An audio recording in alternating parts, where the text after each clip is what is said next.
Happy Holy Week.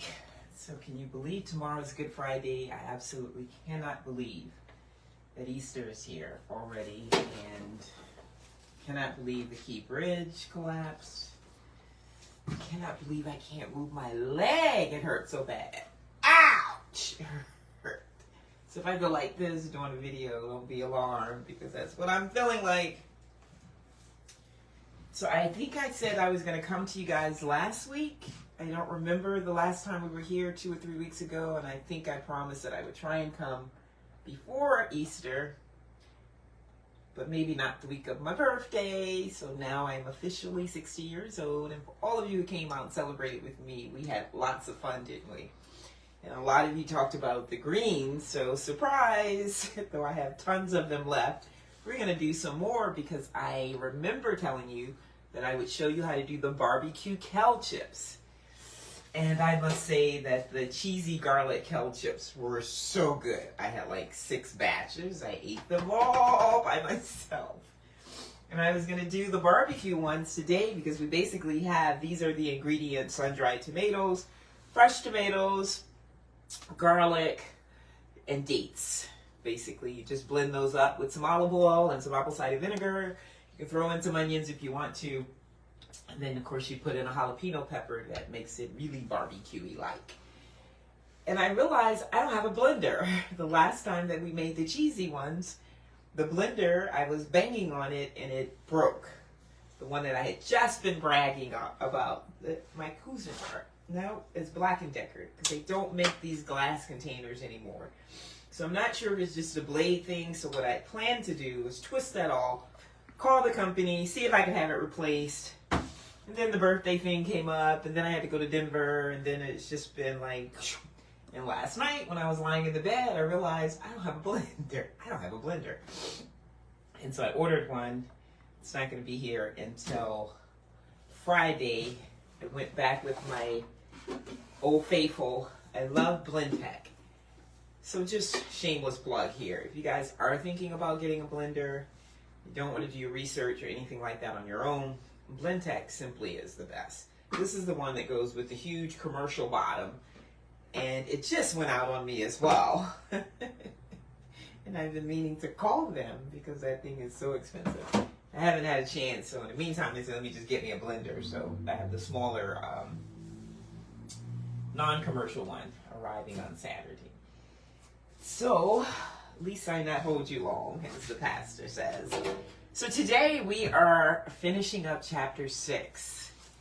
We are more than halfway through Mark. We started a year, almost 2 years ago. Maybe it's been more than 2 years. I think January made 2 years. So we've been plugging away. Next week we're going to talk, in 2 weeks when we meet again, we're going to talk about defilement that comes from within. And a lot of times people want to misconstrue that scripture in terms of when I'm telling people we have to watch what we eat putting into our temple. And in that passage, I'm sure many of you know, Jesus was saying it's not what man goes into a man, but it's what comes out of a man. So we're going to talk about that next time. Today we're going to talk about your little MO there says, when the scales are in balance, where do you tilt more to? Are you more of a giver or more of a taker? And I think here in the 21st century, most of us are tilting towards the taking side. Take, gimme, gimme, gimme, gimme, gimme, gimme. What can you do for me? And we really have to turn that around. I always go back to saying that I think the biggest sin is the sin of ingratitude. And that has a lot to do with that perception, with whether or not you think someone should be giving you something all the time, and whether or not you think you should be giving all the time. You know, I've been telling many people, I've had an opportunity to testify a lot here. I was in Denver at the national conference. There's 7,000 of us. Lots and lots and lots of community, lots and lots and lots of networking. Before then, when I was in Austin, same thing. Lots of people, lots of networking, lots of opportunities to just talk. You know, people are interested in your story, how you became successful in business, your longevity, what was the key, this and that. And I just can't overemphasize, you know, my MO in life is that at the end of the day, someone has benefited significantly from me being alive. You know, you wake up and you walk in a posture of what can you do for others. And it comes back. It's not why you do it, but it's just the universal law, regardless of whether or not you're a believer or, you know, Buddhist, whatever. I mean, that's just the law of life. You know, you reap what you sow, you get back what you put out there. But as far as what God wants us to do, that is the golden rule. Do unto others as you want them to do unto you. It's easy to be nice to people. It's more difficult for the sacrificial love to go out of your way. You know, you're a law-abiding citizen, you're driving down the road, but the difficulty is when you decide that you're going to run the red light. It's doing something. It's the activity of doing to others what you would want to have done to you. So yes, it's nice that you pray for me. How about you come pray with me? How about you help solve the request of my prayer? You know, if I'm praying for a job, till I get that job, can I get a loan, you know, or a gift? So that's what that's about. That's what we're going to talk about just for a few moments today. This is just 3 scriptures here, 3 verses. When they had crossed over, verse 53 through 56, at the end of chapter 6:53 through 56. When they had crossed over, they came to the land of Gennesaret. I should have practiced that before. And anchored there.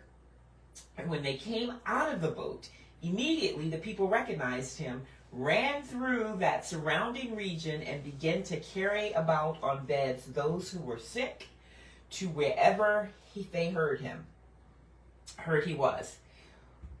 Wherever he entered into villages, cities, or the country, they laid the sick in the marketplaces and begged him that they might just touch the hem of his garment. And as many as touched him were made well. We're talking about giving and taking. We're going to get to that in a second. But isn't this interesting? When you know, because what we're going to focus on is that he crossed from one side. It didn't seem like Jesus was always getting in the boat or out the boat, in the boat or out the boat, on this side of the river or on that side of the river. You wonder if he was always getting in the boat to get away from folks, out of the boat to get away from the folks on the other side of the river. And here we go again. And he just couldn't get a break because every time he got out of the boat, there they were, needy, looking like sheep without a shepherd, always making him have compassion for them. He was either teaching them, healing them, or giving. And guess what? They were taken.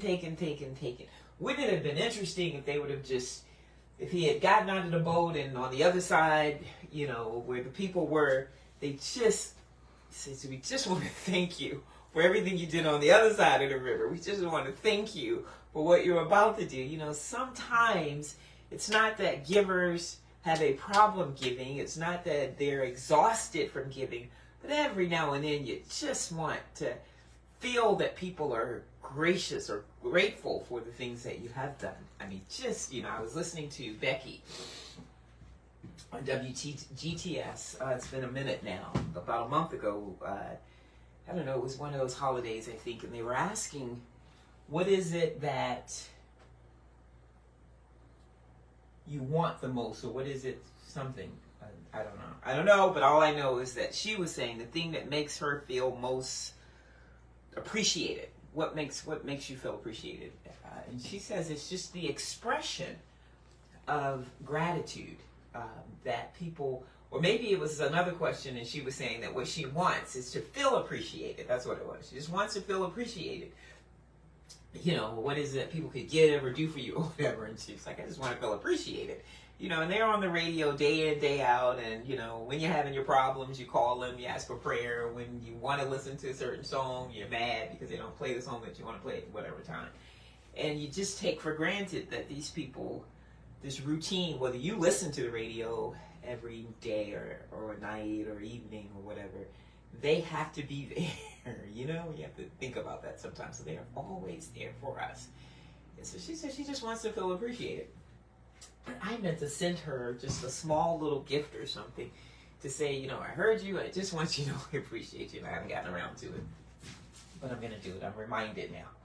So in this passage, they were always watching him. You have to remember where we are, the Sea of Galilee. You can 4 miles, 5 miles at the widest point. You can see from the stretches of land around it. So he was the boatman. They were always getting in the boat and going in one side of the river to the other side. And so people were watching. And when you think about going through the Sea of Galilee, a lot of times when you have so many of the gullies and the wind can just really hold up what could be a very short journey in the boat, people actually have the ability to be on this side of the river where you were and trek around to the other side before you even get there in the boat. And so you have to think that this had some to do with that. And so notice what's happening here. Sometimes you just want to read scripture and just really pay attention to what's happening. And so what's happening is that they cross over, and he anchors his boat there, and then it says that immediately when they saw him and recognized him, what was it? They recognized him. They recognized him as the giver. They recognized him as the healer. They recognized him as the one that could make their problems better, their problems go away. The healer. They just recognized him. Everything that they recognized, everything that was associated with him had something to do with giving. Do you know? Whether it's giving healing or giving, an end to the troubles of sickness or whatever. It's just that is how they recognized him.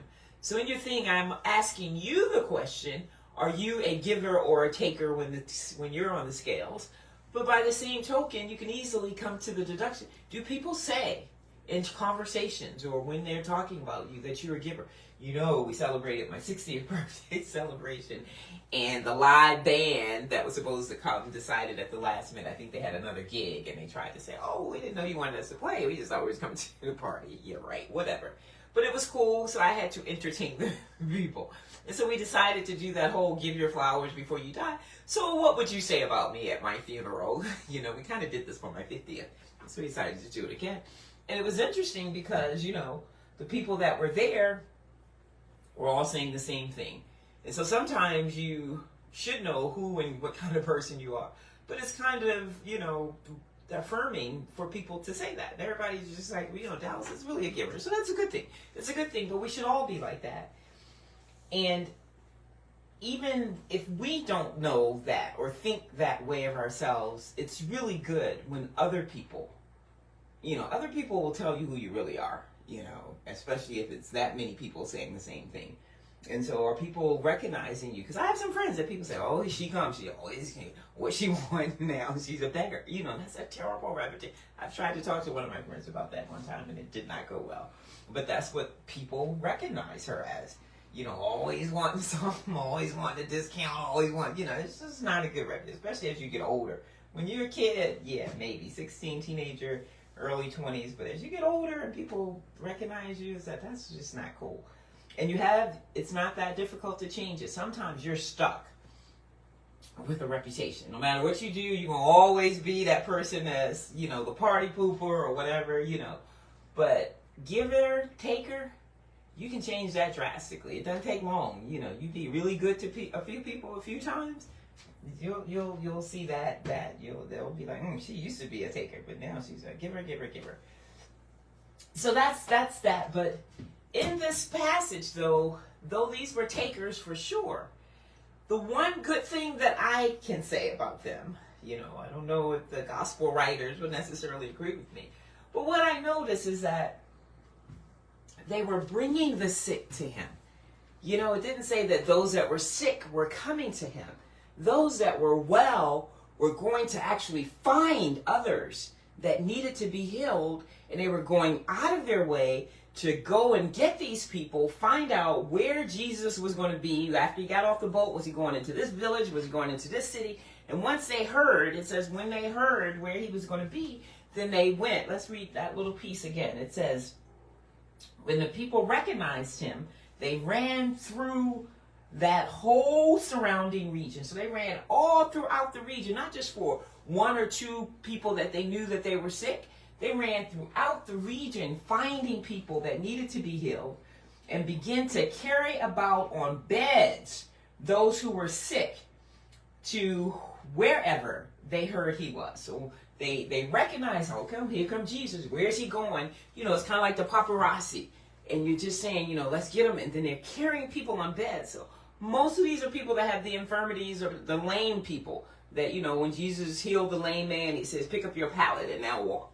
And so he's bringing people that are on their sick bed, on their deathbed. These people were fortunate to have people like that in their lives that were caring enough, concerning enough to come and find them and do the labor of carrying them to the place where he was. And then they just laid the people in the marketplace, hoping that he would at least allow them to touch the hem of their garment. Obviously, they'd heard the story of the woman with the issue of the blood who was made whole by simply touching the hem of the garment. They knew she touched his hem because he looked around and said, who touched me? So I'm sure that just spread, just like we spread things on the internet. That got back to these people, and they were like, wow, he's going to help. We're going to do what we can to assist in the healing. How about that? So we may not be a giver, but are we one that helps and assists? Are we the ones that go out of our way? I was having this conversation with somebody yesterday about people that do things, but a lot of times the doers are people that do things that are convenient. And there's nothing convenient about sacrificial giving or sacrificial love. It is not, that is what it is. It is inconvenient. So if you're one of those people that does things that's, right in your path, that's that thing I was saying earlier about the golden rule, is do unto others as you want them to do unto you. It's easy to just be nice. It's easy to go about your business and don't break any rules. That's not what this is saying. This is like, go about your business being nice, but go out of the way and do what you would want people to do for you. I don't want you just to be nice to me. I want you to, throw me a bash or, pay my mortgage off. So those are the things. And so now I want to just talk for just a moment on what a lot of the Bible talks about, where we are today, or it gives us a position to be able to reflect on today. So when you start talking about how does that fit into our lives, what's the practicality of that? Giving and taking. It's people that have houses. I was talking to somebody when you had a nice little college mentee that I was mentoring when I was at the national conference in Denver last week for her pitch competition. They had a collegiate accelerator pitch competition. Teresa is her name, sweetest girl in the world. She started out really good, and then she hit a wall when she was on the stage. She hit a wall, and because she has such a nice energy and so vibrant, you could just, we were just all feeling her. And, when we were 18, 19 years old, if you would have been in front of that many people doing a pitch or something, you just went into a blank. And that's because she was practicing too much. I kept saying, Teresa, you've got to let it just be organic, kind of know it like the back of your hand. And even the people don't know what you're going to say, so you want to get to that point of comfort and knowledge where if you can't remember or you are not intending to say what you had intended to say, that you can just make some deviations and nobody knows but you. But she couldn't get there. But, most of us would have just broke down crying, or probably would have run off the stage, or just been looking stupid. And she was smiling the whole time and just kept that vitality up while she was just at a blank wall. And then she finally got it, and then she kind of ran out of time, and they had to call the time on her. But she did well. I don't even know why I'm talking about that. Oh, yeah. So, and when I was talking to people, I was saying, it's a time that I've invited my clients, we've had yard parties, and it wasn't because, they're really like your friends. They're just your clients. And you just want them to be able to experience, those things that you teach them, good food or whatever. But there are people, I ain't trying to throw no daggers at nobody, but a lot of y'all live in these gated communities, and that's saying, don't come dropping over at my house. You ain't got to say it because we can't come drop over at your house because we can't get through the gate. See, when people go move in those communities, it really is about, we want our home as a convenience and a comfort. The Bible talks about, extending the home to those in need and to those, people that, I remember when my mother passed. You just don't really want to deal with anybody. And I was in here that weekend, listening to some gospel music. you know, and that's after, you know, you turn the ringer off on the phone because a million people are calling you. And so I was just like sitting there, and I was just like, what is that? Dr. Dallas, open that door, Dr. Dallas. I know you in there. For Tina Scott, Reverend Tina Scott, who passed away some years ago. But she is like, Dr. Dallas, Dr. Dallas. She would not, and she banging on the window glass part of the door. Open that door, girl. Open that door, girlfriend. I just want to put my arms around you and hug you. I just want to hug you right now, right? And so she said, I ain't trying to take your time. I ain't trying to have no conversation. Just want to wrap my arms around you. And my God, I remember that. I just remember that out of one of those very kind things that people did. Because, you know, and people love when you don't answer the phone because they ain't got to deal with you no more because they'd be like, well, I tried to call you. You know, but that's that thing where God says, do unto others as you want them to do unto you. Yeah, you know, I really don't want to deal with you. I really don't want to talk to you. But give me that hug. If I could just have that hug and not have to deal with the rest of it, that's what she did. And she got in her car and came over here. One concerned about the fact, well, she might not be at home, you know, the excuses we make or whatever. You know, that was some good stuff. And those are the kinds of things that define people. Those are the kinds of things that when people do that, when her birthday comes, you just go all out and just show her that you love her and appreciate her back. You know, and so that's the thing. We do that with our houses. You know, we don't want people coming by. We don't want people staying long. You know, I can see where it's not like an open door policy. But when you go lock yourself in a gated community, you really saying, you know what? Not only that, I don't necessarily leave myself open to the many possibilities of witnessing and testifying and coming to the need of somebody that just might be at the end of their rope. You know, they just can't take it anymore, and they just might need that one word of encouragement or hope, but they don't have it in them to pick up the phone and call. They get in their car because they're ready to ride off a bridge or ride to a bridge and jump off a bridge and whatever, and then they just drive in and they're crying. Well, just imagine, you know, work with me with the scene before, because some of us have been there where you just done had it, you know. And then, you know, they come and say, yeah, I'll go talk to Dallas on my way off the bridge, you know. But if you can't get to Dallas, because Dallas is a gated community, you might just have missed your chance to be here another day. That's just my 2 cents. And it can go on and on about other things that you can open up your doors to your home for. But it's the same thing with the church. You know, people use the church. It's a give-take thing. Yeah, go to the church. I want my children baptized. I want to get married in the church. I want some marital counseling in the church after I get married. I want, you know, a singles ministry in the church after I've gotten some marriage counseling and then got married in the church, and then now I'm single in church. You know, it's a give. I mean, a take thing, but what are you giving to the church? So Easter is Sunday. You ain't going to be able to find a seat on the pew, you know. Probably is a replication of Palm Sunday, because folks will come out on Palm Sunday too. But wait a couple of more weeks and you'll be able to sit wherever you want to sit, because it's that thing where we're coming to take.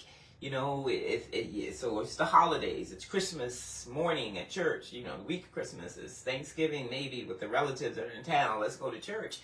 But if you are a part of a ministry, if you're giving to a church regularly, teaching in the Bible Institute or Sunday school class, in the youth choir, directing the youth choir, you're doing these things, then, you know, you're there on Easter, you're there quite a few other times as well, because you're giving.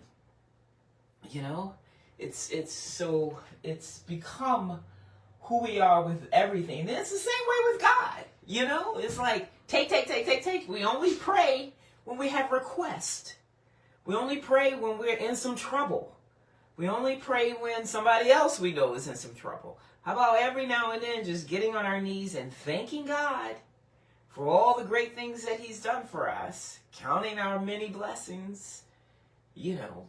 But it's not like that. It's usually like, you know, remember the little, I'm telling my age, and we'll see how many of you are just as old as I am.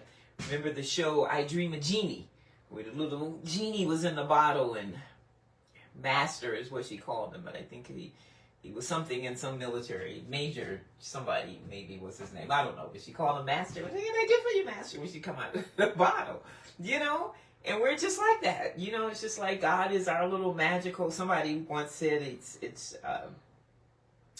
like he's our bellhop. You know, you go to a hotel and you used to have bellhops and just ding, ding, ding, and he just comes. And it's just not like that. And so think about some of the aspects of your life, that your home, your God, you know, your job. I mean, just a lot of things. We've just kind of flipped the script. And it's an indication that we are not where we want to be, and we want to get where we should be. That's as simple as that. So let's do this right quick. It's not going to take long. It's not going to take long at all, but this is such a wonderful dish, and they're raw kale greens. Now, you could add or take away, you know, what you want, but the basis of it is I should have had some of the ones that were already prepared. I ate them all, the ones that are here. Some of them are still at the studio. So the object is to see the kale and then replicate it or get it to a point where it looks like cooked greens, but they're not. They're going to be raw greens. So when people say, oh, what are raw greens? Yeah, you can eat raw greens just like this, put them into a salad and just eat them as is. But the point in doing raw food a lot of times is to simulate other foods that you really enjoy without exposing them to temperatures that exceed 97 to 102 degrees. And so when you think about the ingredients that are here, we have kale. Kale has so much in terms of, first of all, it's dark green and it's a leafy green, which means it's going to meet the criteria of half of the nutrients that we need. So when you look on your list of vitamins and minerals and fiber and protein and fat, you go across the list, there are a variety of foods that are listed that contain the various minerals and vitamins that are listed there. And so when you go and look across the various columns, 22 columns or so, you'll see green leafy vegetables, kale, under iron, calcium, green leafy vegetables, kale under magnesium, zinc, green leafy vegetables in your trace minerals, green leafy vegetables in the magnesium. And then you go over here and get some of your vitamins as well. So that's what I tell people, when you understand and recognize the value of charts like that, then we should be eating leafy green vegetables, kale on a regular basis, because that way you're getting so many of the nutrients that the body needs in order to maintain optimal functionality. It's as simple as that. It's just like, you know, you're going to give your car super octane. You can give it the best quality oil. And so that's what you want to do when we start looking, oh, my leg is hurting. And so that's what we want to do. So we have all those great minerals that we find in kale. Then we have sun-dried tomatoes. They're simply tomatoes that have been dried in the sun. And so tomatoes are red foods. What did we say about red foods? They're excellent for moving the blood. Green foods are good for cleaning the blood. So on my chart, I don't know if they list tomatoes under psyllium, phosphorus, and potassium. A couple other places over here, definitely we know vitamin A. So that's what you want to start doing when you're identifying how you're going to prepare foods. It's not just about the preparation of the food. It's about getting and purging the system with as many minerals and vitamins as possible. That's what you call nutrient dense. When we say nutrient dense, you hear people say that. What does that mean exactly? That means that we're grabbing a lot of the nutrients and putting them into one meal. And I'm not even going to go there with the red onions. You have white onions. Of course, I always tell people that when you have foods that have a variety of colors to them, the darker the color, the better. So red onions are just going to have a little bit more phytonutrients than a white onion. But onions in and of themselves are going to be excellent because they have the sulfur, all those healing properties, just like garlic. Garlic is just a superfood. If you have cancer, you want to start with this. If you don't have cancer, just when you look at the bio of people that, you know, these people that live to be 120, 130, and, you know, they all have a group of things that, you know, people will ask them, well, what did you do in life? So if they all have 10 things, out of those 10 things, all of them are going to have 2 or 3 things in common. And one of those 2 or 3 things is eating fresh garlic, like daily. Then we have lemon juice here. Lemon, I can go on and on and on about its antiseptic qualities and just how great it is. And it's a yellow food, so it falls into the natural laxative category. We have a little bit of sea salt. Here's the key though. Sea salt comes from the sea, so it has lots of trace minerals in it.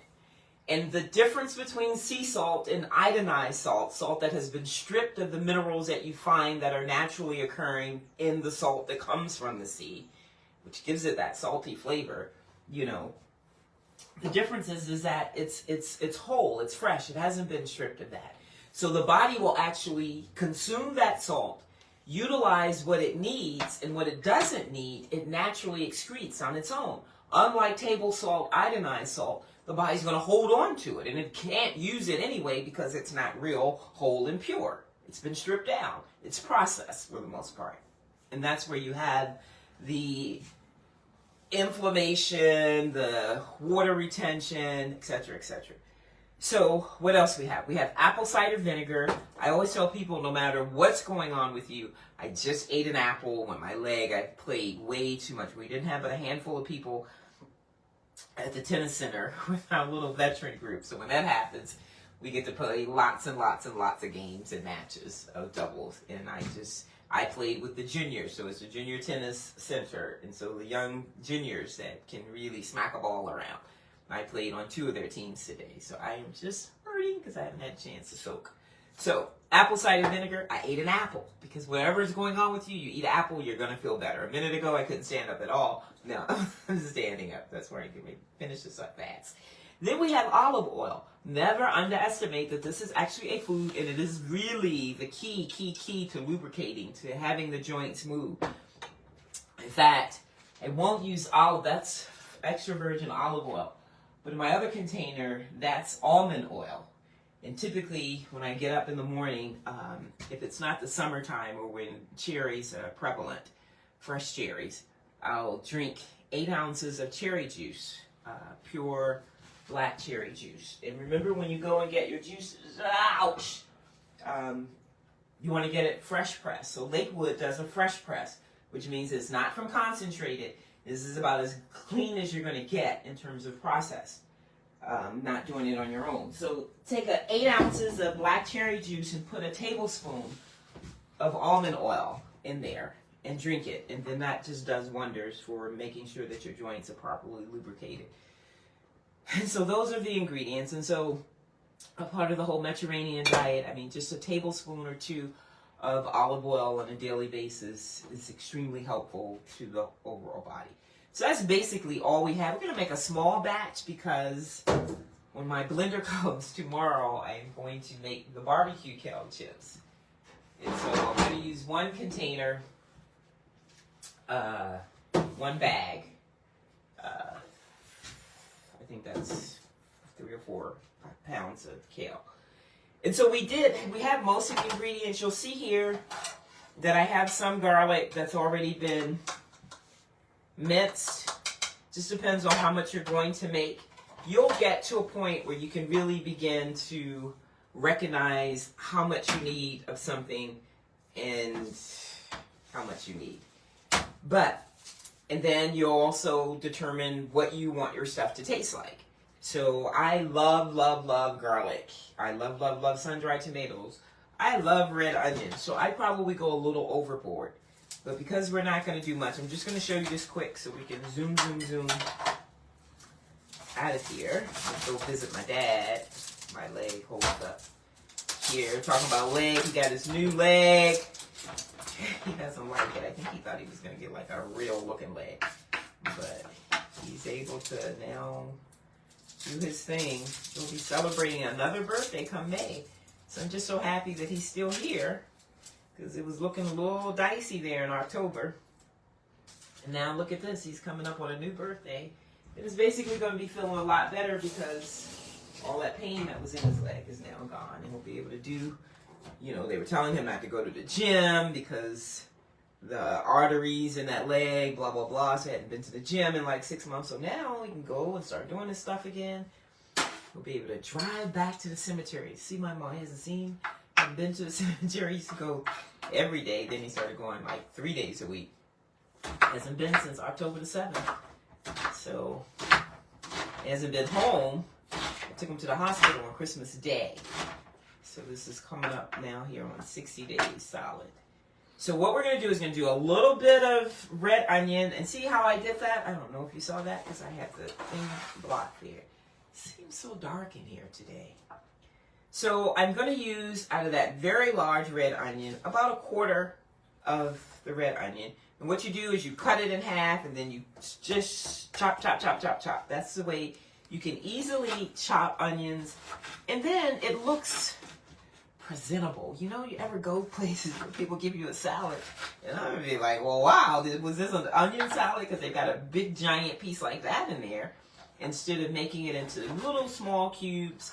And I'm making these into small cubes to be very similar or consistent, I should say, with the garlic that I've already minced, because it's really tiny, and so they kind of all go together in the dish. So you just, you know, sometimes when you're consistent like that, the flavors will blend better. So we're going to take that. This is probably way too large, but I should have had the, I don't know if that would be too small. Zoom, zoom, zoom, zoom, zoom. Let me think really, really fast and quick here. We're going to do this just so that it's not a mess, and then we'll transfer it to a smaller bowl if we need to. So what we're going to do after and so this is just a quarter of an onion. So relatively speaking, typically I never make small batches of raw greens, because the longer they sit, the longer they will ferment, the longer the fermentation period, the better it is for you. So raw greens and they taste better. The longer they sit, they taste better. So you can keep them in the refrigerator for a week or two. The ones that I made on my birthday, I'm still chopping down on them, but they are at the studio. So we're going to put the garlic that I minced. I'm going to just do a couple of pieces for you to show you how to work the knife if you want to do that. This is a very sharp knife. I really don't like it because if I'm messing around with small stuff, it's really dangerous. I've cut myself a couple of times. But it's very sharp. This one's not as sharp, and then it takes longer, but it's safer.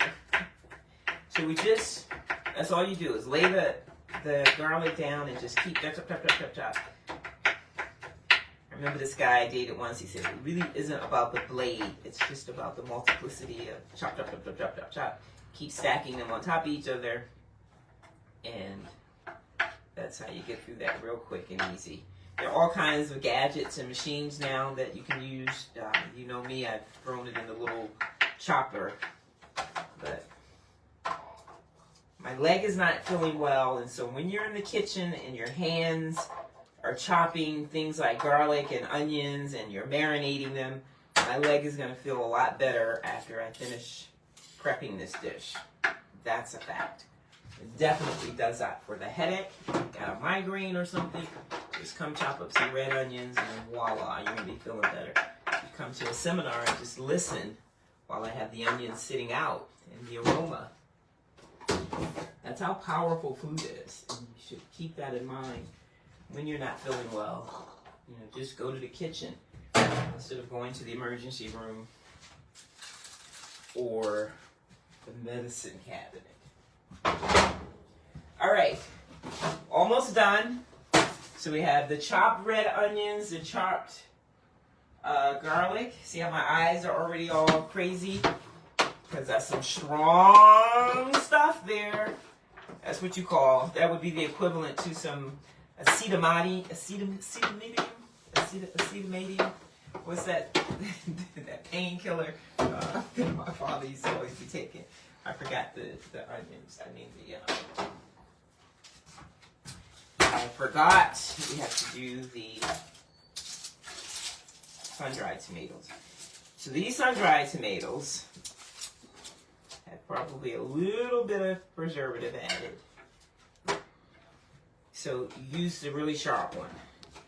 Because when you put these into the food processor or chopper, it just kind of grinds them down to like almost like grounded beef or something looks.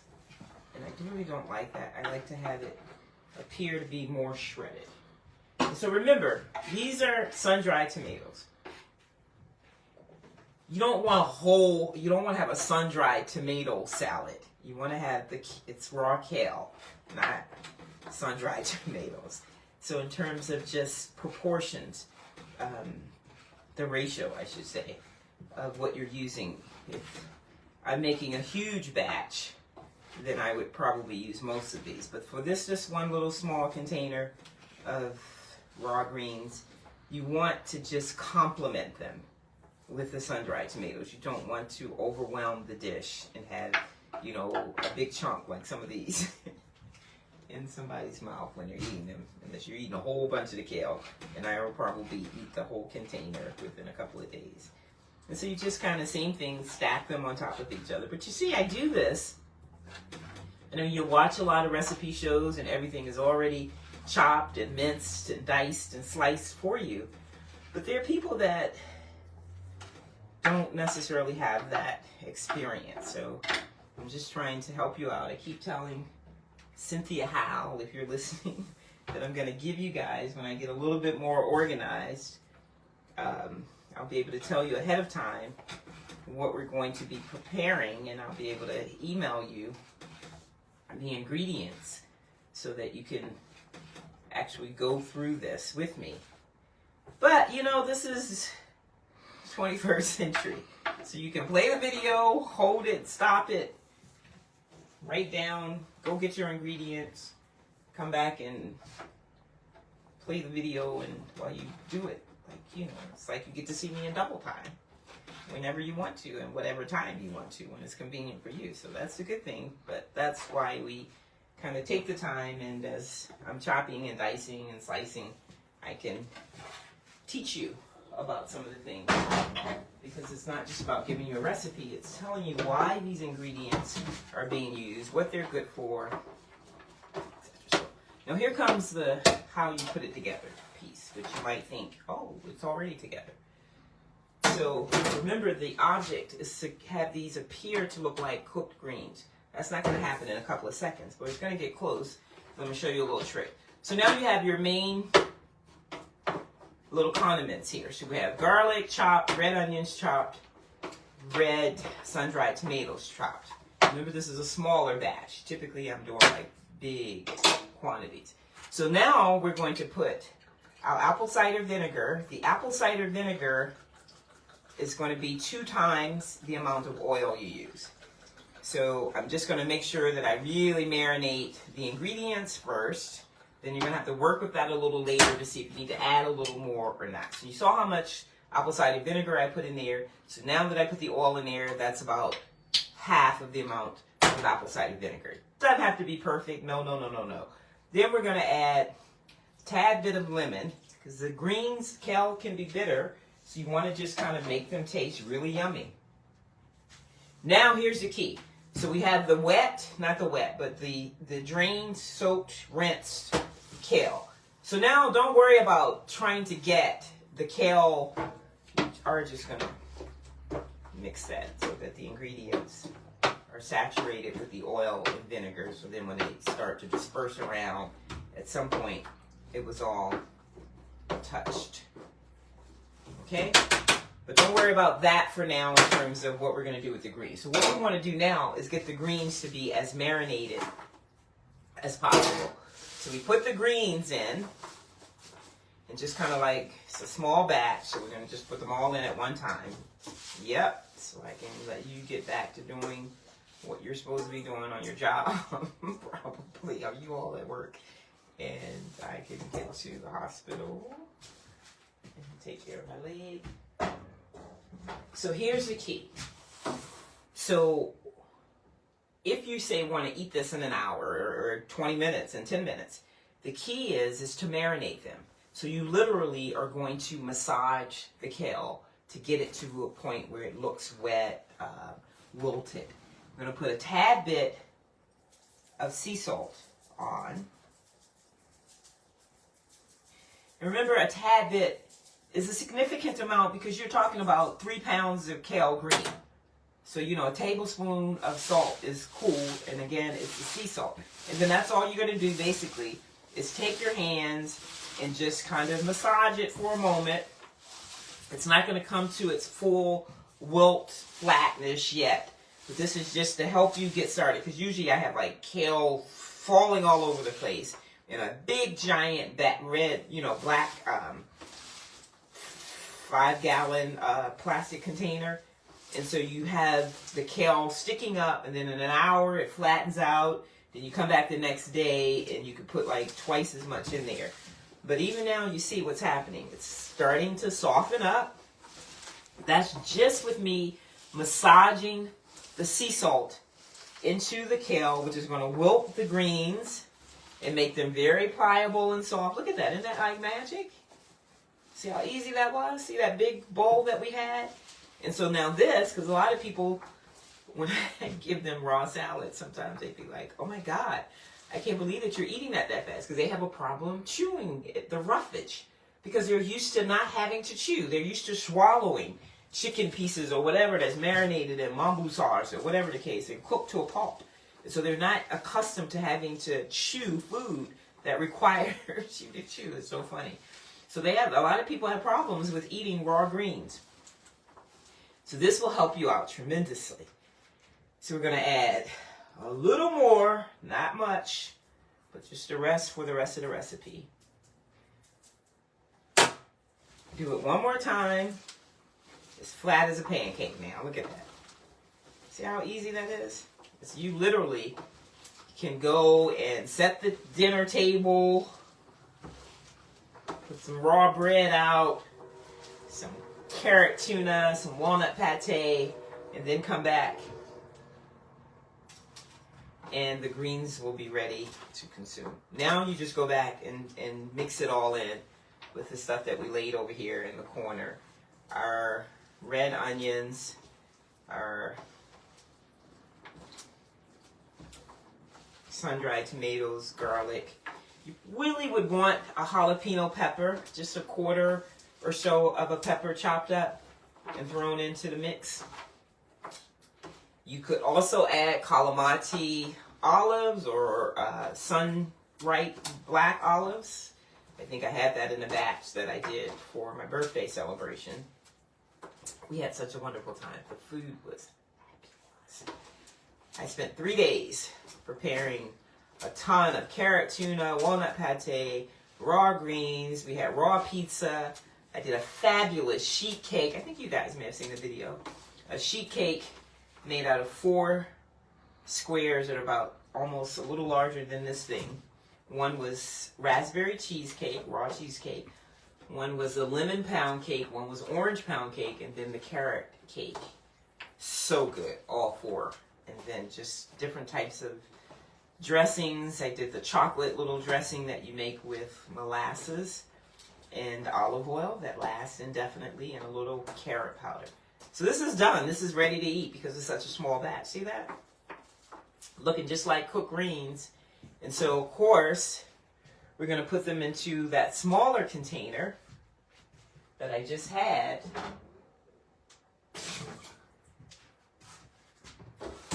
Just why would we do that? Put your answer in the chat box. We would do that because we want the sauce that we made, not the mambu sauce, but the olive oil, apple cider vinegar, to marinate more. So remember I said the longer you keep it, the higher the fermentation level, the better it's going to be for you, the better it's going to taste. It's going to be like, just that ecstasy kind of food where you just feel like you're getting high. Just the food that just makes you go, wow, wee. And that is it. And it's so colorful, even with just a few colors. The sun-dried tomatoes does that. The red onions, it just gives the dish some vitality, a look. And that's it. Isn't that beautiful? Smells good. And you literally could eat it just like it is. It's pretty much ready to be consumed. Too much apple cider vinegar, but it's all good. That will dissipate a bit in a couple of days. That's actually perfect, because I like mine with a little bite. You can put some nutritional yeast to it. You can add some sunflower, pumpkin seeds. it's all what you want to do. But the nutrient levels in this. Now imagine something tasting that fabulous and being that good for you. Where you can eat the whole container and you see what you're eating. Garlic, red onions, almost like 0 calories. Few calories from the olive oil. Little, even with the table, even if I ate the whole basket, we're talking maybe a tablespoon of sea salt balanced out with the nutritional value of the kale greens. Just can't go wrong. My leg's starting to feel better already. Psych. So there you have it. And here we go. If you're having a little difficulty figuring out how to change your character from a taker to a giver, make this simple recipe, put it into a container, put a bow on it, and take it to a couple of your friends, and trust me, you'll become their new best friend. They will be so appreciative. It's the gift of health, you know. I remember the first time way back in the day, first started business, and I used to do the kale greens, and I would take them to little festivals where we were selling the popcorn. We just put some containers of greens together. And the people in the building, like the custodians, just people that would just be coming through, not the people that were coming for the health information or anything, they would get their hands on some of these greens, and they would just be like, this is good for me. And they used to start calling me the lady with the good greens, you know, when I would come back the next year or whatever. But most people would really enjoy these. If they like regular cooked greens, it nails in comparison. So they would really enjoy it. You're giving them love, health, and all of that. And it's just an easy transition food to keep people from eating stuff that's not so good to stuff that's extremely good for you. So I hope that's been helpful. I hope that you have kind of planted the seed that we want to go out and start being givers more than takers. Hope tomorrow you can find a church that's doing the last 7 words so you can start preparing yourself mentally so that we can focus on the centrality of the cross on Sunday, on Resurrection Day. And I will see you guys in 2 weeks. Take care.